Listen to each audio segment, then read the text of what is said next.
Assalamualaikum warahmatullahi wabarakatuh. Waalaikumsalam warahmatullahi wabarakatuh. Alhamdulillah. Nahmaduhu wa nasta'inuhu wa nastaghfiruh. Wa na'udzu billahi min shururi anfusina wa sayyiati a'malina.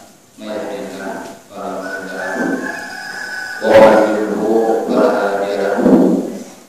Asyhadu an la ilaha illallah wahdahu la syarika lahu wa asyhadu anna Muhammadan abduhu wa rasuluhu la nabiyya ba'dahu amma ba'd. Alhamdulillah, pada hari ini kita sama-sama dapat bertemu kembali untuk melanjutkan kajian bulanan kita yang biasanya kita membahas dari hadis Sahih Muslim dengan syarah Imam Nawawi Minhaj. Pada pagi hari ini kita coba bahas tentang hadis yang lain yang menurut saya hadis ini penting buat kita. Bukan berarti yang bisa Muslim lanjutkan juga tidak penting ya. Tetapi yang akan kita bahas sekarang ini boleh dikatakan prioritas ya untuk kita semua, di mana pada saat ini kita hidup di era, di zaman yang penuh fitnah, penuh hal-hal yang membuat kita tidak jelas ya, baik itu apa yang bersifat ini keliru atau benar. Hal-hal itu adalah hal-hal yang disebut dengan masalah fitnah. Ada satu hadis Rasulullah SAW yang diriwayatkan oleh Imam Ibnu Majah, Abu Daud dan At-Tirmidzi. Hadis ini mengandung dua hal. Pertama, tahdzir, peringatan. Yang kedua adalah sebagai bentuk nubuwah, yaitu kabar kenabian. Itu hadis yang oleh sebagian ulama ada potongan-potongannya yang dianggap baik. Yang isu baik, maka potongan di sini ada berbeda. Itu hadis di mana Rasulullah SAW bersabda, "Waladzi nafsu Muhammadin biyadihi." Demi yang jiwa Muhammad SAW biadihi di tangannya, latar tarikunna ummati, bahwa umatku, yaitu umat Islam, kita orang Islam, sungguh akan berpecah-pecah. Jadi umatku sungguh akan berpecah-pecah. Kata Rasulullah, al-faras wa sab'ina firqatan. Yang terpecah-pecahnya ini menjadi 73 kelompok. Menjadi 73 kelompok. Jadi umat Islam ini kata Rasulullah itu akan terpecah menjadi 73. Salah sab'ina firqatan, 73 kelompok. Wahidatun fil jannah, satu kelompok itu di surga ya. Wa tinta'i wa sab'una finnar, dan 72 kelompok di neraka.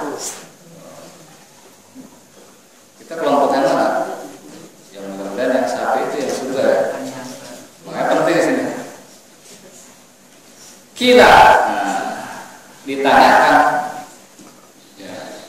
ya Rasulullah, wahai Rasulullah, ya, manhum, siapa mereka? Mereka di sini adalah yaitu kelompok yang selamat yang disebutkan. Siapa? Rasulullah bersabda, al-jamaah, yaitu kelompok yang disebut dengan al-jamaah. Jamaah itu kelompok juga, tapi pakai alif lam. Ini dari sisi bahasa ya. Pakai alif lam itu maksudnya ada kelompok tertentu. Jadi ketika Rasulullah mengatakan al-jamaah, kelompok tertentu sudah ada di pikiran Rasul itu. Yang tertentu itu mana? Nah, kemudian di riwayat lain itu ada keterangannya. Kan kalau tadi menurut al-jamaah, apa itu jamaah? Nggak patah juga jamaah tuh. Gerakan fajar Nusantara.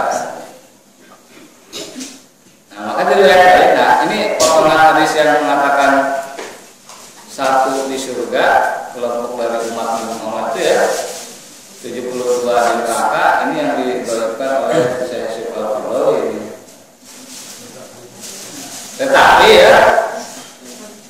Tetapi oleh ulama hadis lain disalahkan. Nah, sehingga ya, kalau kita lihat riwayat lain ya, sebenarnya hadis ini berbicara bukan hanya umat Islam. Kalau riwayat hadis lain ya, kenapa di sini yang singkat ya, karena kaitannya dengan umat Islam aja sebenarnya. Jadi di hadis lain itu dikatakan kalau Yahudi itu akan berpecah menjadi 71, Kristen menjadi 72, bukan ya, lain di riwayat lain.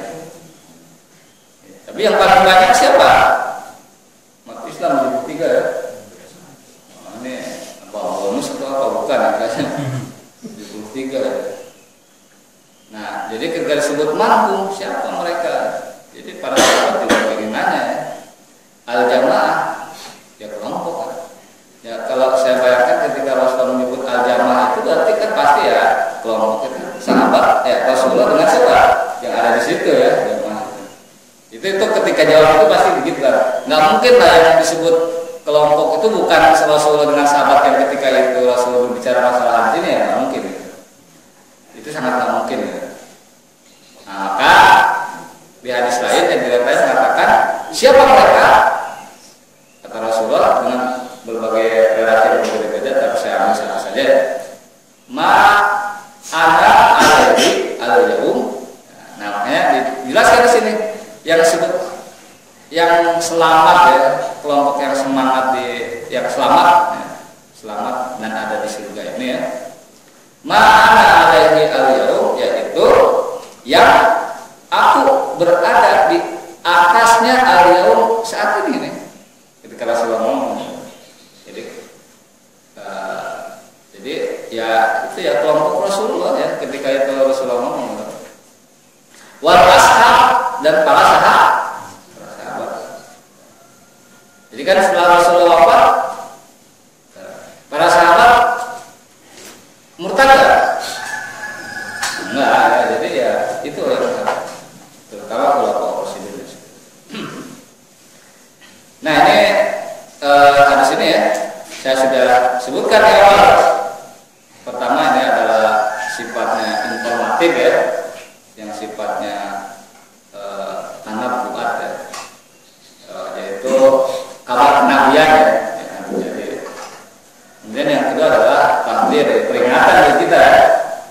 Peringatan apa bahwa jangan sampai kita termasuk kelompok yang 72 itu ya, yang dikatakan final itu di dalam neraka ya. Dari sisi ya sebagai ini informatif ya, di sini faktanya memang tak lama setelah Rasulullah wafat pun ya, itu ada mencoba untuk melahirkan kelompok yang agak berbeda dengan Rasulullah. Yang muncul nabi-nabi apa? Nabi-nabi KW9 ya? Nabi palsu. Iya, maksudnya nabi yang di antaranya paling terkenal siapa? Musa al-Kadzab ya. Itu masih jauh. Sejak Rasulullah itu sudah muncul, kemudian setelah Rasulullah kan muncul nabi-nabi palsu ya. Palsu mungkin made in China buatan Cina nabinya. Jangan Musa al-Kadzab. Jadi Musa al-Kadzab ini bahkan benih-benih dia berpotensi jadi nabi pun sudah muncul ya. Nah dia ketika ditanya oleh Musa al-Kadzab kepada sahabat Rasulullah, apa yang diturunkan oleh sahabatmu itu, yaitu Rasulullah, dan sahabat tersebut mengatakan yang diturunkan Rasul itu yang diantaranya katanya surat Al-Fil ya, alam tarokat alam buka bin ashab dan seterusnya. Kemudian Musa al-Kadzab itu terdiam sejenak, kemudian mengatakan, oh saya juga baru turun wahyu gitu ya agak terlambat sih dari surat Al-Fil. Kok saya kata gitu, apa wahyunya kan? Al-Fil juga sama. Gimana bunyinya? Al-Fil, Mal-Fil, wa ma adraka mal-fil, hayawanun lahu kurtumin tawil. Al-fil, gajah. Mal-fil, apakah itu gajah? Wa ma adraka mal-fil, tahu kalian apa itu gajah? Hayawanun lahu kurtumun tawil, yaitu hewan yang mempunyai belalai yang panjang. Terus sahabatnya terdiam. Wah, saya tadinya masih punya harapan dari kamu ini nabi asli ya. Tapi setelah wahyu turun, saya makin yakin bahwa kamu itu adalah nabi palsu. Ya begitu Pak. Ya memang ya coba bandingkan dengan alam taro kaifa fa'ala rabbuka bi ashab. Alam yaj'al kaidahum fi. Ini kan enak ya dari si bahasa, dari si balaghah. Surat Al-Fil itu ada maknanya, bukan hanya ujungnya il semua ya. Jadi ujungnya enak, tapi ada maknanya gitu, ada maknanya tentang sejarah, itu fakta ya. Itu tentang sejarah dan fakta ya itu. Ketika Nabi Muhammad dilahirkan gitu. Tapi kalau kamu gitu, yaitu surat Al-Fil itu bikin ilfil gitu. Ya kan gitu. Kenapa ya? Kesannya dipaksain ya. Gajah, karena tahu gajah itu demi gajah Al-Fil, gajah gitu. Tahukah kamu gajah? Ya, jelas orang Arab sudah tahu gajah ya. Karena itu adalah salah satu armada militer ya. Sejak tumbuh peradaban di Arab juga ada Persia, Romawi kan gajah. Wah, ada tahu itu gajah. Hayawanun, hewan lalu urtum tawil, yang hewan itu punya belalai ya panjang. Ya, terus apa yang istimewanya ini? Hanya ujungnya aja yang ilfil gitu. Nah itu kan. Nah ini salah satu upaya benih-benih nanti akan ada kelompok-kelompok yang aneh-aneh ya. Yang ini kelompok-kelompok ini ya akan termasuk yang 70 ya seru ya. Nah ini sifatnya kan yang pertama sebagai informatif ya bagi kita, informasi gitu. Kita ya kayak anu-anu ya, yaitu kabar-kabar kenabian gitu. Nah kalau kita lihat di Indonesia ya, maka ya kita temukan juga fakta bahwa aliran-aliran yang Indonesia itu induknya Islam banyak ya. Asalnya maksudnya induknya Islam itu banyak. Bahkan saya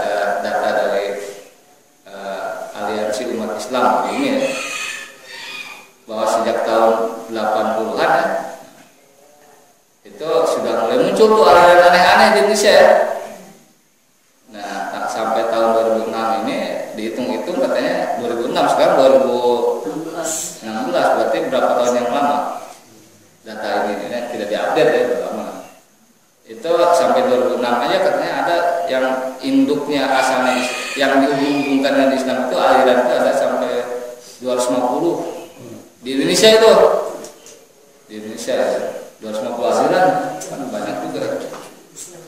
Yang paling heboh ya kemarin ya itu Gapata Gerakan Fajar Nusantara. Sebenarnya dia kan sebelumnya bukan Gapata ya.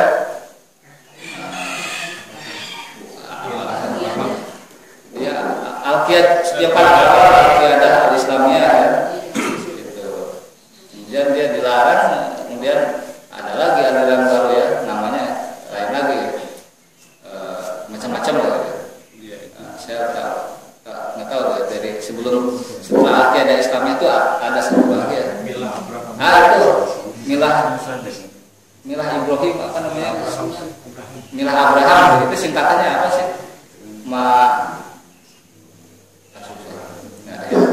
Nah kemudian ada yang namanya di Indonesia yaitu Lia Eden ya. Lia Eden. Ya kan. Tapi kemudian kalau Lia Eden sih jadinya dia sebuah kelompok yang memang betul-betul jadi agama baru ya semuanya. Karena dia juga sudah ada Lia itu kan Lia Eden itu mengklaim dirinya sebagai seorang kalau salah malaikat atau apa ya? Iya malaikat betul. Kemudian nabinya itu diangkat sama dia siapa ya? Yang anaknya jadi nabi. Enggak, kan ada yang jadi nabinya itu kalau nggak salah Imam Mahdi atau apa itu ada. Dia diangkat sendiri lah, ada SK-nya gitu. Nah, bisa Panjobang. Ya, iya banyak sekali kok. Dia jadi ya ini kan membenarkan hadis Nabi sebenarnya. Benar ya? Ada yang sholat dua bangsa ya. Orang sekolah bilingual ini sholat bilingual juga ada. Ya benar. Sekolah bilingual ya itu bagus bahasa Inggris bahasa Indonesia. Ini sekolah bilingual ada pakai bahasa Indonesia. Aneh-aneh ya. Tapi ada paham-paham yang sifatnya internasional ada ya. Tapi Indonesia ada juga pengikutnya. Seperti Ahmadiyah ya. Ahmadiyah. Bahkan di Pakistan ya. Memang Ahmadiyah itu kan adalah orang ada Qadiani ya. Nah, yang Ahmadiyah Mirza Ghulam Ahmad itu ya di Pakistan itu tidak dianggap sesat di Pakistan. Kenapa? Dia agama sendiri. Nah, itu yang diusulkan MUI ya. Silakan Ahmadiyah hidup di sini, tapi jangan pakai nama apa?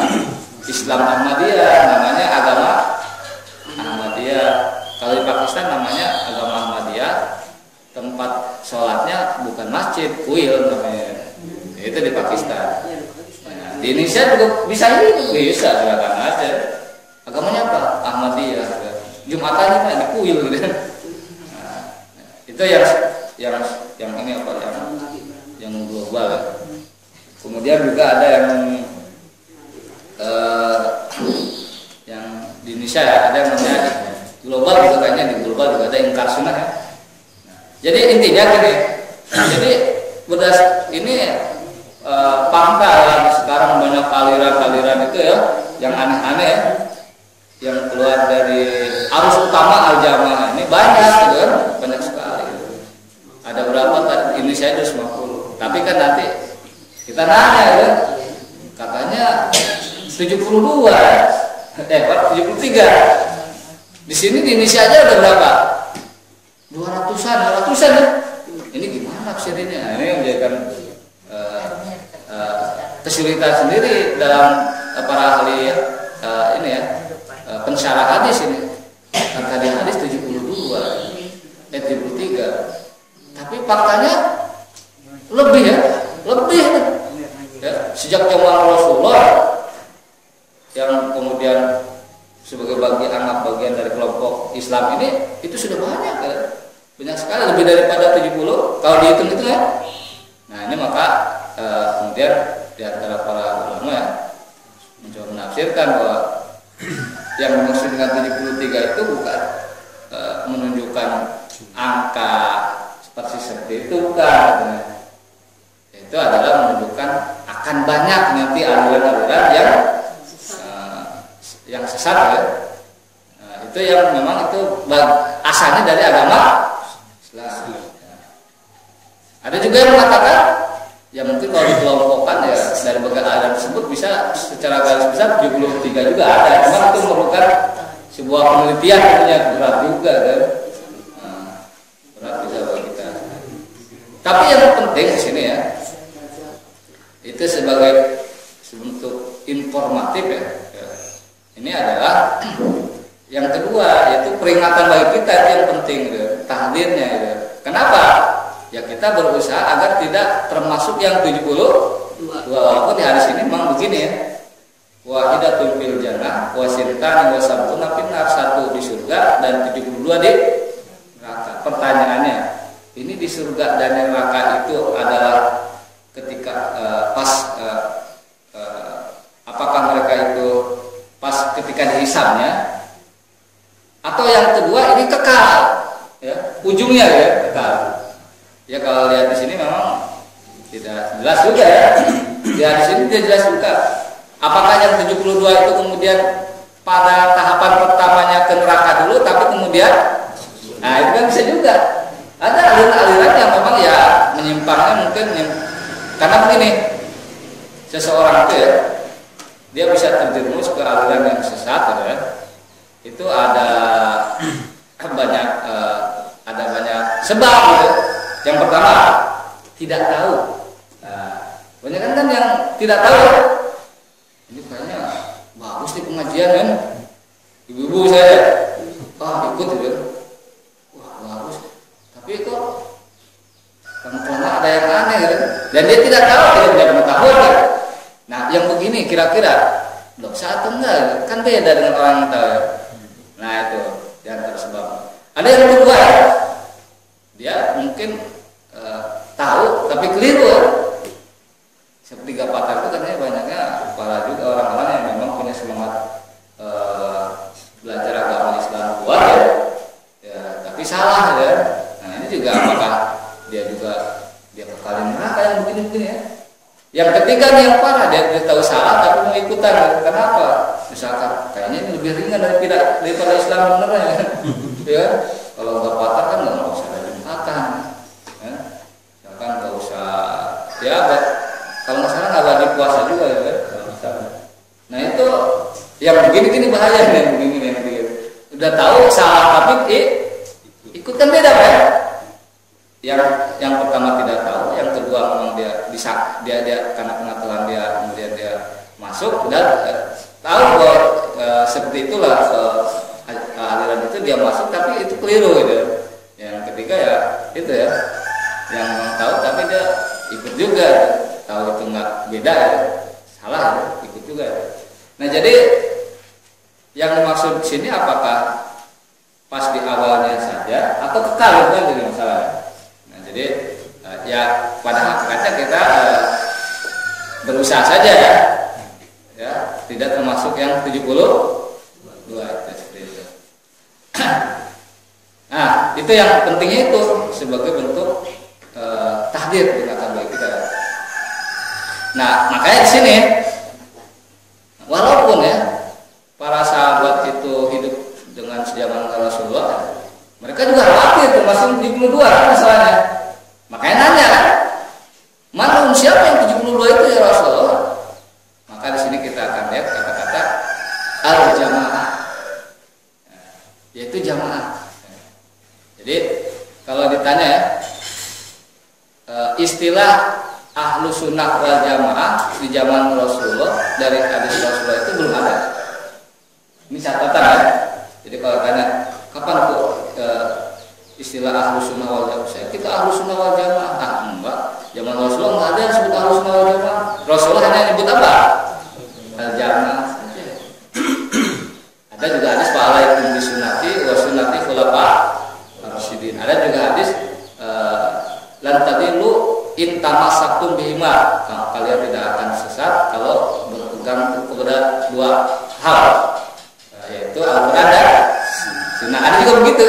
Jadi konsep Ahlus Sunnah wal Jamaah kan itu kan konsep belakangan ya. Jadi sahabat juga tidak mengenal Ahlus Sunnah wal Jamaah, dalam artian terminologi itu nggak dipakai mereka. Justru Rasulullah mengatakan sebutnya ada al-jamaah saja. Ya, ini penting juga ya. Jadi itu al-jamaah apa? Yaitu jamaah adalah Rasulullah dan kelompok sahabat. Praktek Islamnya seperti itu gitu aja. Yang sudah dirumuskan oleh para ulama ya. Ada rukun Islam, rukun iman, gitu kan? Ihsan. Di sini ada Ustaz Ihsan. Kemudian sholatnya 5 waktu itu kan sudah tahu lah. Itu ada di praktek-praktek yang sudah dirumuskan oleh para ulama yang berdasarkan dari Rasulullah dan sahabat. Makanya terjelas di redaksi lain, ma'ana alaihi al-yaum wal ashab. Itu yang saya alaihi di atasnya al-yaum seperti saat ini nih. Wal ashab dan para sahabat. Nah, jadi itu yang menjadikan penting bagi kita adalah kita berusaha untuk menjadi bagian dari al-jamaah, yaitu keyakinan-keyakinan, praktek-praktek ibadah yang memang lazim yang dilakukan oleh Rasulullah dan para sahabatnya yang sudah kita sama-sama tahu. Jadi nggak aneh-aneh, misalkan ya, misalkan ada orang yang sholatnya hanya 2 kali ada bil gudui wal asar ya, yaitu pagi hari dan sore hari ada yang ngantuk ya. Ada, saya dikasih tahu ya, ada seorang ini ya, tokoh lah ya. Pak itu si Fulan tokoh ya, ini tokoh politik gitu. Sebut nama Fulan ini sholatnya dia 2 kali aja katanya.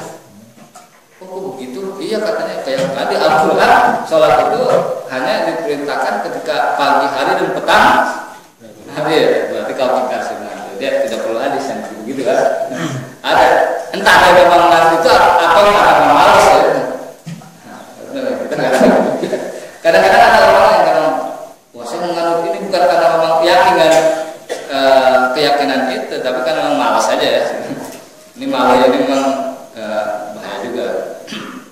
Sehingga para ulama kemudian mencoba merumuskan itu yang disebut al-jamaah itu karakternya seperti apa ya, sehingga kita tidak termasuk kelompok yang kedua.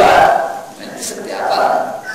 Maka kemudian ya yang disebut al-jamaah itu dirumuskan ya oleh generasi setelah sahabat ya, disebut dengan aswaja Ahlus Sunnah wal Jamaah, bukan Ahlus Sunda wal Jamaah, bukan. Kalau Ahlus Sunnah wal Jamaah ini ada asli Garut. Kalau Ahlus Sunnah wal Jamaah, sebenarnya konsep Ahlus Sunnah wal Jamaah itu sangat sederhana dan tidak rumit ya. Apa itu? Ya ada orang yang mengikut sunnah Rasulullah, hadis-hadis Rasulullah. Dan al-jamaah, jamaah itu adalah kelompok Rasulullah dan sahabatnya yang praktekkan Islam, dengan keyakinan, cara ibadah, akhlak yang sudah lazim juga. Tidak aneh-aneh. Misalkan gini, kan ada yang namanya kelompok tasawuf sufi ya. Itu kan di antara ajarannya ada yang aneh-aneh yang tidak pernah dikenal di zaman Rasul ada. Ada sufi yang ibadahnya itu sambil nari ada. Apa namanya dari Turki itu? Ruqaja ini ya. Tahu. Pokoknya kalau muter gitu ya pusing ya itu. Dikirnya begitu katanya. Nah itu kan itu lazim kan di Rasul begitu. Enggak juga. Terus ada sufi yang dia misalkan dia kalau satahat itu maksudnya kalau dia zikir sehingga nggak ingat apa-apa itu artinya sudah melebur dirinya dengan Allah kan? Sehingga dia tidak mengenal siapapun kecuali Allah, sehingga mengatakan aku adalah Tuhanmu gitu. Maka sembah aku ya, aku itu Tuhan yang sudah menang. Kan yang begitu-begitu kan aneh-aneh aja sudah. Yang begini-begini kan dipelihara oleh studi-studi Islam ya gitu. Sebenarnya sih simpel aja. Al-jamaah siapa sih ya? Lihat aja praktek Rasulullah bersama sahabat, simpel-simpel aja, nggak ada yang aneh-aneh kok. Sholat biasa kan, puasa ya, percaya kepada Allah, takdir. Ya nggak usah ditanya juga nanti perbuatan takdirnya itu, apakah takdir itu sifatnya sudah tetap atau enggak, gimana? Apa kepuasan manusia jadi nggak ada, kayak gitu lah. Yang merumit diri sendiri kan siapa? Kita juga manusia sebenarnya. Nah, jadi itu ya yang disebut al-jamaah itu ya konsepnya ahlus sunnah wal jamaah aswaja ya. Tapi aswaja itu jangan disempitkan maknanya, jangan. Karena ada orang-orang NU misalnya, kita aswaja nih, yang lain Wahabi, emang Wahabi bukan aswaja gitu. Kadang-kadang gitu ya. Nah, memang saya bergaul dengan banyak orang, dengan bahkan saya punya teman kuliah di PUM gitu. Ada PUM itu Syiah. Itu ternyata mereka tuh betul-betul ya. Yang namanya Wahabi itu bencinya melebihi kebencian mereka kepada non muslim kadang-kadang kan. Wahabi itu pokoknya Wahabi itu ya. Wahabi itu seperti ini ya, yang celana cingkrang gitu ya. Anti tahlilan gitu lah, itu Wahabi ya. Kebetulan ini kita juga ada yang tidak mau tahlil, ada. Nah, ini Wahabi pas, ini udah standarnya pas. Nah ini jadi itu ya. Jadi sebenarnya yang disebut al-jamaah itu konsepnya sederhana ya. Pokoknya kita semua udahlah ikut Rasulullah dan hadis dalam keyakinan, dalam praktek ibadah, dalam akhlak, sudah selesai gitu ya. Nah, itu insya Allah itu disebut al-jamaah. Ya. Nah itu ya. Kemudian ya. Nah maka di sini kemudian mencoba dirumuskan, maksudnya di sini dijelaskan ya. Ini secara itu kan tadi secara lebih sederhana untuk menunjuk apa itu Ahlussunnah wal Jamaah seperti itu. Tapi ada kekhususan bahwa itu adalah termasuk Ahlussunnah wal Jamaah ya kekhususan. Pertama, bahwa yang menjadi teladan satu-satunya dan tidak bahwa teladan tersebut maksum itu terpelihara dari kesalahan ya, itu hanya satu dalam konsep Ahlussunnah wal Jamaah. Siapa? Ya Rasulullah. Itu benar. Nah, jadi kalau ada orang mengatakan bahwa ada yang maksum selain Rasulullah dan para nabi dan rasul, itu sudah dipastikan keluar dari Ahlussunnah wal Jamaah, gitu. Enggak apa-apa. Ya kan? Karena begini, ada beberapa orang yang kemudian berkeyakinan selain Rasulullah itu maksum. Ada. Contohnya Syiah ya. Kan Syiah, khususnya Syiah yang mayoritas ya. Ada yang Syiah Imam 12 ya. Nah, mereka punya keyakinan imam yang 12 ini kan bukan nabi, bukan. Tapi kata mereka maksum. Maksum itu artinya apa? Terpelihara dari kesalahan dan dosa. Mungkin nggak? Kalau bukan nabi dan rasul ya tidak susah. Makanya ya Syiah bukan bagian dari Ahlussunnah wal bukan. Karena keyakinannya ada yang sangat prinsip ya, dasarnya beda.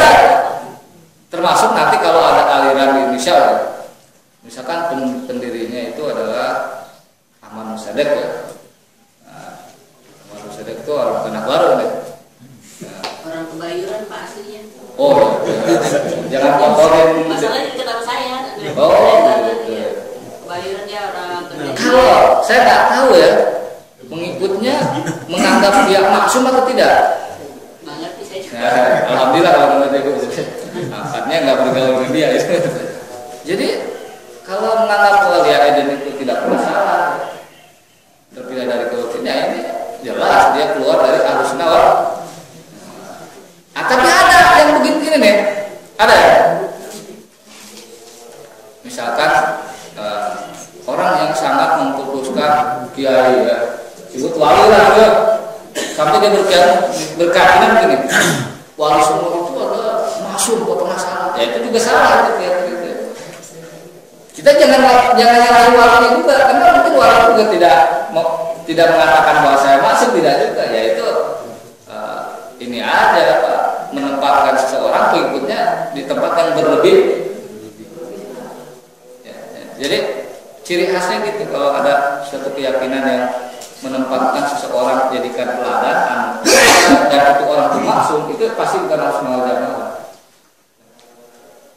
Yang kedua ya, rujukannya itu adalah ya Al-Quran dan hadis ya, ini jelas. Ya, nanti terlepas dari hadis itu ada yang berbeda-beda, sedangkan yang hadis kunut subuhnya atau tidak ya, itu lain, itu masih dalam ruang lingkup Ahlussunnah wal Jamaah.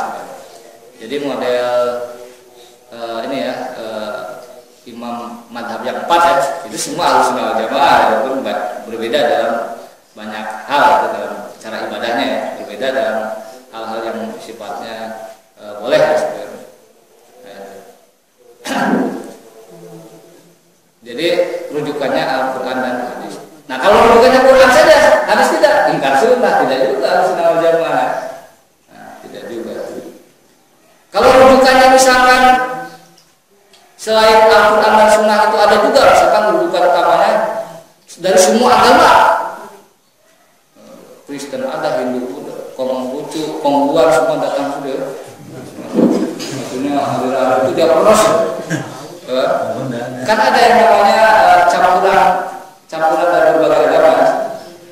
Nah, itu, termasuk katanya nggak patah juga campuran dari berbagai agama, mungkin ya, atau yang lain ada. Bagaimana itu? Nah, itu juga salah juga. Pokoknya pegangan utamanya Alkitab dan Sunnah itu. Yang ketiga, nah itu ya dua kekhususan. Yang ketiga ini ya adalah al-jamaah ini, Ahlussunnah wal Jamaah adalah, jadi dalam bab keyakinannya, karena dia berpegang teguh kepada Al-Quran dan Sunnah, kemudian menjadikan Rasul sebagai teladan utama, maka dia bukan kelompok utama arus besar umat Islam. Ya jelas kan, itu kan mudah mendeteksinya ya. Jadi kalau umat Islam itu sekarang ada 1,6 miliar, 1,7 lah kurang lebih seluruh dunia sekarang, 1,7 miliar jiwa seluruh dunia. Mungkin yang sesatnya itu ya lebih sedikit dari yang mayoritas ya. Yang tata salatnya sehari 5 kali 5 waktu gitu ya. Yang Al-Quran sebagai rujukan, yang Qurannya sama ya. Nah itu mayoritas kebanyakan. Jadi sebenarnya cukup membantu kita gitu ya. Nah ini kekhususannya. Yang kemudian, nah ini menarik. Yang kemudian dijadikan rujukan utama oleh MUI dalam menetapkan kriteria sebuah kelompok tersebut sesat atau tidak. Ada yang juga punya. Walaupun ya MUI itu musuhnya UIN gitu. Benar gitu. Sampai ada yang bilang pokoknya kalau merujuk jangan ke MUI lah, kata orang UIN. Karena banyak orang UIN dosen-dosen UIN yang profesor itu tidak sependapat dengan produk-produk MUI ya, para ulama mereka ya. Apa itu? Nah ini penting Pak ya, khususnya kita semua nih. Ada 10 kriteria yang dikatakan sebuah aliran itu dianggap sesat. Ada 10 kriteria. Pertama, mengingkari salah satu dari rukun iman yang 6. Jadi kalau orang mengatakan saya tidak percaya qada takdir, ya, qada dan takdir, qada dan qadar, itu sudah dianggap sesat, betul. Apalagi kita di hadis Sahih Muslim di awal-awal ada orang mengatakan bahwa segala sesuatu itu adalah spontan, bukan takdir, spontan, nggak ada urusan dengan Allah. Nah akhirnya ya di hadis itu katakan bahwa ini ya Ibnu Umar yang marah. Nah, katakan bahwa aku telah berlepas diri kepada orang yang mengatakan itu. Maksudnya itu bukan orang Islam. Nah, ada yang begitu. Makanya ya Mu'tazilah. Jadi kelompok Mu'tazilah itu kelompok yang ini mengedepankan logika. Dia tidak percaya takdir, bahwa segala sesuatu spontan. Iya kan? Tidak ada urusannya dengan Allah ya. Jadi bapak ibu-ibu hadir sini ini Allah tuh malam sampai sebelum subuh belum tahu gitu. Nah itu jelas gitu. Ya udah, orang percaya pada takdir kata Rasul, antum minum bil qadari khairihi wa syarrihi, jelas itu harusnya juga. Apa susahnya? Memang kita kalau percaya takdir kemudian kita menjadi jabariyah, enggak juga ya. Enggak juga. Jabariyah itu maksudnya yang mengatakan bahwa enggak usah sholat dah, udah tertulis di neraka kan. Nah, emang tahu ya di neraka ya? Kan enggak juga. Enggak usah sekolah, enggak bakal sukses juga kan. Nah, itu jabariyah. Enggak usah kerja, enggak usah dagang pasti rugi ya. Nah, jabariyah. Jadi mengingkari ya salah satu dari rukun iman. Nah ini MU ini, ya bagus juga rasa sebuah untuk ini ya pegangan, perlu pegangan ya. Ini sesat atau tidak? Wah, dia mengingkari rukun iman. Ya. Kemudian yang kedua, meyakini atau mengikuti akidah yang tidak sesuai dengan Al-Quran dan Sunnah. Ya banyak ya, tidak sesuai Al-Quran dan Sunnah itu. Itu memang masih umum kira-kira yang kedua. Yang ketiga ya, ini lebih spesifik ya. Meyakini turunnya wahyu setelah Al-Quran. Nah ini Ahmadiyah kenal ini. Ahmadiyah Lia Eden ya, karena menganggap bahkan ya Lia Eden itu pernah dia dapat wahyu 1 lembar. Itu kemudian didistribusikan ke anggota DPR semua. Dan saya pernah tahu. Jadi ini wahyu untuk disebarkan pada umat manusia. Dia bagus juga distribusinya ke para anggota dewan. Dia kan punya konstituen ya, disebarin aja. Tapi nggak tahu bapak sih dapat nggak itu sebaran kopi dari wahyu tersebut. Yang kedua, meyakini dan atau mengikuti akidah yang tidak sesuai dengan Al-Quran dan Sunnah. Yang kedua, itu masih umum sebenarnya. Yang ketiga katanya, saya lihat bagus juga ini kan perumusan ini melibatkan banyak ulama ya, tidak main-main gitu. Karena konsekuensinya itu sesat atau tidak, soalnya tidak main-main ini pasti alot.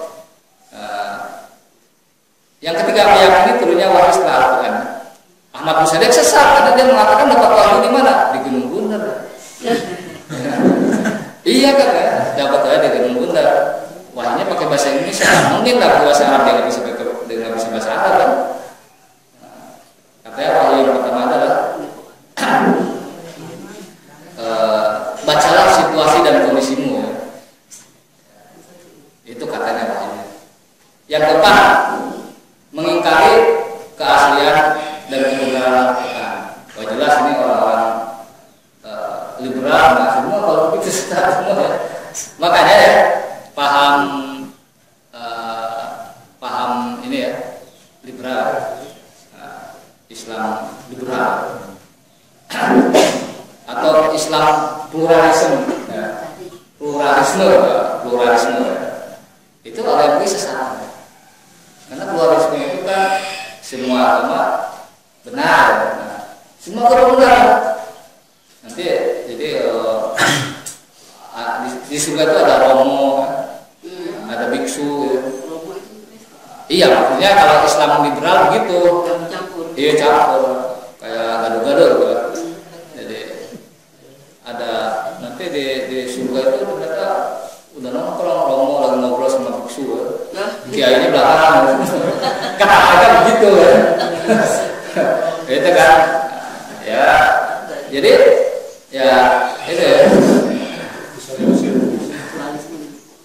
jadi mengingkari keaslian dan kebenaran isi Al-Quran. Orang-orang liberal ini ada yang mengingkari, bahkan parahnya, misalkan ada yang mengatakan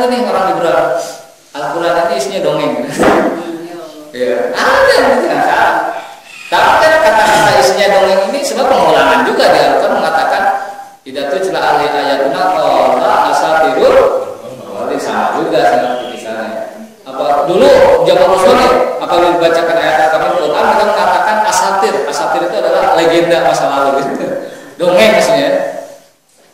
Jadi mereka nggak tahu apa benar katanya itu kaum Nabi Lut diadab, jangan dongeng dong, nakutin ada yang gitu sambil ya orang-orang kenal beneran dongeng masa katanya adabnya sampai sedemikian dahsyat, ada hujan batu dari mana itu. Nah itu orang dongeng, jadi nggak percaya. Jadi bagi orang-orang liberal yang LGBT itu ya boleh-boleh aja orang. Kalau Nabi Lut juga cuma dongeng doang, nggak ngelakutin. Tapi giliran dia kawin dengan sesama sejenis nggak mau juga, karena liberal. Nah, itu lain katanya. Nah jadi mengingkari saja satu dari informasi isi Al-Quran atau meragukan keaslian Al-Quran itu bisa sesat, keluar dari kelompok Ahlussunnah wal Jamaah. Yang kelima, melakukan penafsiran Al-Quran yang tidak berdasarkan kaidah-kaidah tafsir. Contohnya, wala taqrabu zina, ini nama yang presedan, jangan berzina di hari Rebo, kan wala taqrabu hari Rebo. Nah ini nggak benar. Atau pokoknya menafsirkan Al-Quran seenaknya aja, tanpa kaidah-kaidah yang sudah baku. Yang keenam, nah ini mengingkari kedudukan hadis. Orang liberal juga banyak. Lah Al-Quran akan jadi akal dongeng apa hadis. Mengingkari kedudukan hadis sebagai sumber ajaran Islam. Ini ingkar sunnah. Nah, ini sesat. Yang ketujuh, jadi banyak juga nih orang liberal menghina, melecehkan dan atau merendahkan para nabi dan rasul. Itu sesat. Ya, itu keluar dari kelompok Ahlussunnah wal Jamaah. Menghina, melecehkan dan atau merendahkan para nabi dan rasul. Pak Muhammad giliran ke kita batasnya nikah cuma 4. Dia berapa? Ada dia hyper kelebihan. Nah ini bisa sesat. Kemudian mengatakan para nabi dan rasul itu kurang piknik gitu. Maksudnya kurang baca ya, nggak kritis, begitu diikutin. Ngapain itu kita ngikutin nabinya orang Arab? Kan ada yang gitu, ada yang begitu. Ada satu postingan yang baru, jadi dia presenter TV terkenal. Kebetulan dia keturunan Arab. Ini dia nggak pakai jilbab ya, pakai baju nasional. Ini kita keturunan Arab tapi tidak niru-niru orang-orang yang ngakunya Islam yang niru gaya Arab gitu kan, intinya begitu. Dan itu kan melecehkan Islam ya, melecehkan jelas itu. Katanya walaupun dia pakainya tidak Islami tapi intelektual gitu ya. Iya, ini ulama ya. Benar. Kata Ustaz Hasan, memang orang Arab itu asal kubur manfaat. Ya kan? Jadi ada orang Arab memang utara, turunan Arab itu. Ada yang memang secara genetik dan ideologi dia keturunan Arab. Abu Jahal ya. Ada genetik dan ideologi lagi. Kita secara genetik tidak ada, kita keturunannya nggak ada ya. Nah jadi melecehkan itu, melecehkan dan merendahkan para nabi ya.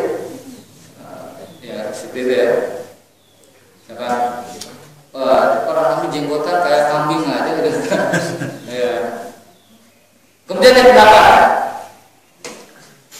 mengingkari Nabi Muhammad sebagai nabi dan rasul terakhir. Nah ini Ahmadiyah.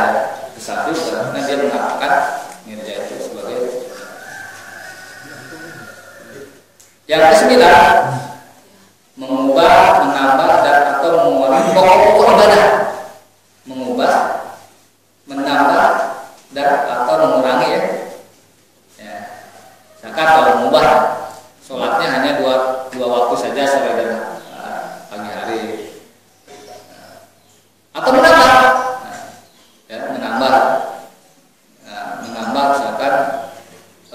selain ke Mekah, ibadah haji bisa ke Qum. Ya kan, dalam syiar lebih tanah suci. Atau mengurangi, ya nggak usah kita mengurangi itu, misalkan nggak usah kita sholatnya 5 kali 2 waktu aja cukup, mengurangi pokok-pokok ibadah. Kemudian yang terakhir, nah ini yang terakhir, mengkafirkan sesama muslim tanpa dalil, itu sesat juga. Tuh, ISIS ini ya, ISIS. LDI juga katanya mengkafirkan orang. Nah ini juga sesat. Nah, Khawarij kalau dalam bahasa. Nah jadi hadis ini sebagai takdir ya. Sekali lagi, kenapa saya anggap ini penting ya? Jika kita tidak sementara tidak melanjutkan itu, karena memang sekarang banyak aliran. Memang sebagai pembenaran hadis ini ya, pembenaran hadis ini banyak aliran yang sebagai pembenaran hadis ini. Tapi jangan jadi apologi gitu. Ya kita memang mas kelompok ini kan sesuai dengan informasi Rasulullah. Nah, justru harusnya dia lihat dari sisi lain bahwa ini adalah peringatan kita, bukan hanya sekedar informasi. Nah itulah mungkin ya yang dapat saya sampaikan. Ini hanya untuk kita mengingatkan saja. Jadi sederhananya biar kita termasuk al-jamaah ini sederhana ya. Pokoknya ikut saja kelompok yang dianut oleh sebagian besar umat Islam dalam cara berkeyakinan, beribadah ya. Nah itu seperti itu ya. Jadi jangan yang aneh-aneh ya. Silakan kalau ada pertanyaan ya sebelum tutup. Silakan Bapak Ibu. Karena kita sudah setengah lebih. Ya, ada 15 kan setengah lebih. Silakan. Dari 10 itu kita salah satu aja sudah cukup kan sudah? Iya sudah cukup, karena sekarang ya dia sampai yang ke-9 tidak melakukan, tapi yang ke-10 kayak ISIS kan mengkafirkan, nah, itu bahaya kan. ISIS itu bukan Ahlussunnah wal Jamaah juga, karena dia rukun iman ya kan? Kemudian meyakini ya dia tidak ada masalah wahyu ya Al-Quran. Nah, Rasul dan Nabi terakhir ya Nabi Muhammad kan? Tapi yang terakhir mengkafirkan semua muslim tanpa dalil yang syar'i yang sesuai diputuskan, yang sesuai dengan standar yang ditetapkan oleh para ulama ya. Misalkan yang sesuai dengan standar ditetapkan para ulama ya. Kalau dia dengan terang-terangan mengatakan bahwa dia keluar atau murtad dari Islam. Kalau hanya karena tidak bisa sholat yang benar ya nggak bisa disebut kafir. Ya. Mungkin aja dia belum belajar ya. Karena orang-orang orang-orang ISIS ini ya, sebulan yang lalu saya ke Irak, pusatnya Irak ya, pusatnya ISIS ya. Saya ke Irak. Kasih tahu tuh sama orang-orang Indonesia yang di sana, kedutaan ya. Bagaimana orang ISIS itu sangat kejam. Jadi kalau ISIS ketika menguasai sebuah kota, Ar-Ramadi lah cerita. Jadi kan lalu lintas jalan antar kota jalan biasa. Cuma itu kuasa ISIS kan.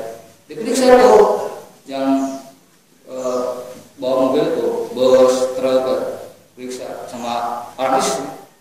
Coba kalian wudu bisa nggak? Jadi gitu checkpointnya. Coba sholat. Kalau ada cara orang yang tidak bisa sholat atau sholatnya salah dengan versi mereka, kemudian dibariskan, kalian kafir, nggak bisa sholat benar, kan? Tembak, ditembak, dibarisin. Wudunya salah. Kalau begitu mah di Indonesia banyak yang kafir. Itu cerita begitu ISIS. Jangan ISIS ini nggak bisa sholat juga. Ya nggak tahu. Yang itu nggak bisa sholat juga. Ya jadi intinya itu kan mereka mudah mengkafirkan orang kan. Jadi salah satu saja sudah dianggap kafir kan. Ya. Saya tidak mengkafirkan, ya, tidak mengkafirkan orang. Bahkan saya memuslimkan kafir gitu. Itu liberal kan. Ya, itu kan Islam ya, yang inklusif atau Islam pluralisme ya. Sama-sama. Ya. Oh, semua agama itu benar, nggak ada yang salah. Nah, hari ini Jumatan, besok kita ke ibadah sama orang Yahudi, Minggu kita Jumatan juga kebaktian. Di mana? Ya, di gereja itu. Nah, itu ya juga salah juga. Nah, karena dia ini ya mengingkari salah satu ini ya isi Al-Quran yang mengatakan bahwa agama selain Islam itu agama yang dianggap tidak benar ya. Itu sudah menjadi sesuatu yang kopi. Jadi salah satu sudah cukup ya. Sudah cukup. Jadi nggak usah harus 3 dulu nih baru lolos ya. Jadi alur besar. Terus sikap kita kepada mereka tahap-tahapnya apa? Nah memang kalau sikap kita terhadap mereka ya tahapan-tahapannya yang pertama sebetulnya kita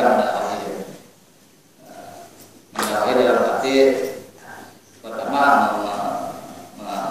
memberi informasi bahwa itu sesat ya. Yang kedua ya mencoba mengembalikan mereka kepada cara pandang yang benar. Jadi memberikan informasi dulu. Yang ketiga ya sebenarnya ini tugas negara. Tugas negara. Jadi diberikan sanksi juga.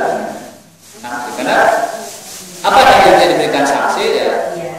Kita mencontoh zamannya Abu Bakar, orang tidak bayar zakat juga diberikan sanksi ya. Jadi memang tak perlu ada sanksinya juga ya untuk menekan atau mengurangi ada sesat ini. Perlu sanksi. Pasti ini kenal orang pulau itu kebebasan berkeyakinan, beragama. Ini dalam Islam tidak ada, konsepnya beda dengan mereka, dengan orang-orang liberal beda. Jadi memang gitu. Jadi itu tugas kita ya, berdakwah aja mengajak kepada kebenaran. Kalau bahasa dakwah itu bila sabili rabbika bil hikmah wal mau'izah hasanah wajadilhum billati hiya ahsan. Walaupun pakai ayat itu memang untuk orang-orang untuk kita maksudnya Kristen ya. Tapi bisa juga sebagai sebuah tahapan untuk mengajak orang ya. Dengan hikmah, kalau kita sambil berkata hikmah, dengan nasihat yang baik, dengan jidal, didebat dengan cara yang terbaik. Ikuti Ahmad Musodik, nggak mau jadi nabi, emang dia dapat wahyu dari mana? Mana wahyunya? Benar atau tidak? Kita didebat gitu. Ya, silakan kalau tidak ada kita cukupkan sampai di sini ya. Mudah-mudahan kita tidak termasuk yang 72 itu ya. Nah, kita termasuk kelompok besar umat Islam atau dalam